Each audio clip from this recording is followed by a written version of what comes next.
मीरपुर नाम के शहर में तेजस अपनी पत्नी नीरू के साथ रहता था। पति पत्नी दोनों ही नौकरी करते थे।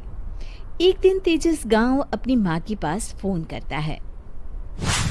हेलो, प्रणाम माँ। जीते रहो माँ, तुम दादी बनने वाली हो हैं? अरे वाह, ठीक है बेटा, मैं कल ही आती हूँ।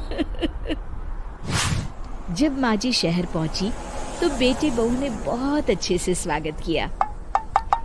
लीजिए माँ जी, चाय। अरे गर्मा गर्म पकोड़े ले आओ माँ के लिए।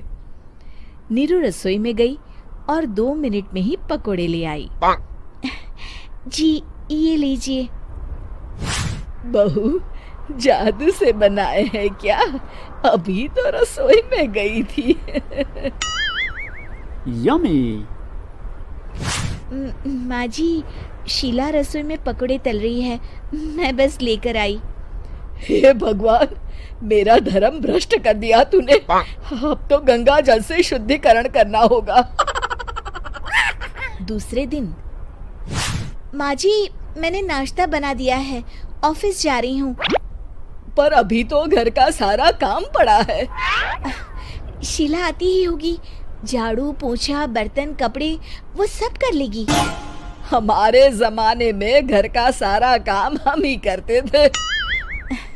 जी माँ जी, आप बहुत होशियार हैं, मैं घर ऑफिस दोनों नहीं संभाल पाती। तो जरूरत क्या है घर से बाहर जाकर चाकरी करने की? वैसे भी घर का काम खुद करने से घर में बरकत आती है, समझी? पर माँ जी। पर वर कुछ नहीं, इस महीने की पगार मिले फिर ऑफिस बंद है। हाँ। रात को नीरू तेजस से कहती है, सुनिए जी, माँ जी बोल रही थी कि मैं नौकरी छोड़ दूं। वैसे ठीक ही तो है, अभी तुम्हें आराम की जरूरत है। फिर भी आराम कहाँ, शीला को छुड़ाने के लिए बोल रही थी। तो अब 24 घंटे में इतना काम तो कर ही सकती हो। पर जॉब पसंद है मुझे, घर पर मन नहीं लगेगा। अगले दिन जब दोनों ऑफिस के लिए निकल रहे थे, मेरी तो कोई कीमत ही नहीं है इस घर में।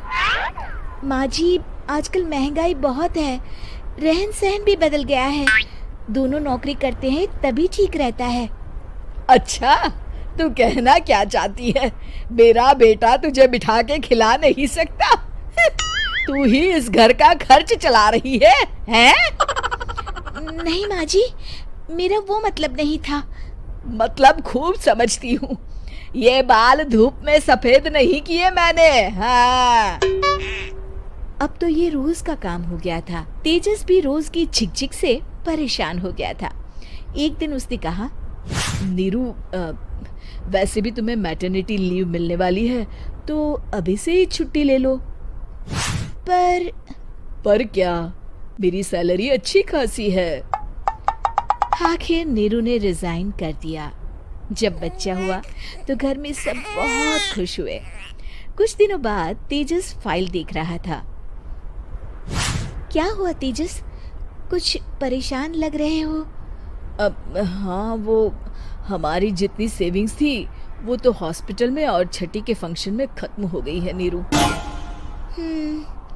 और अभी वैसे मंदी चल रही है तो मैं बोल रही थी कल मुन्ना को हेपेटाइटिस का टीका लगवाना है।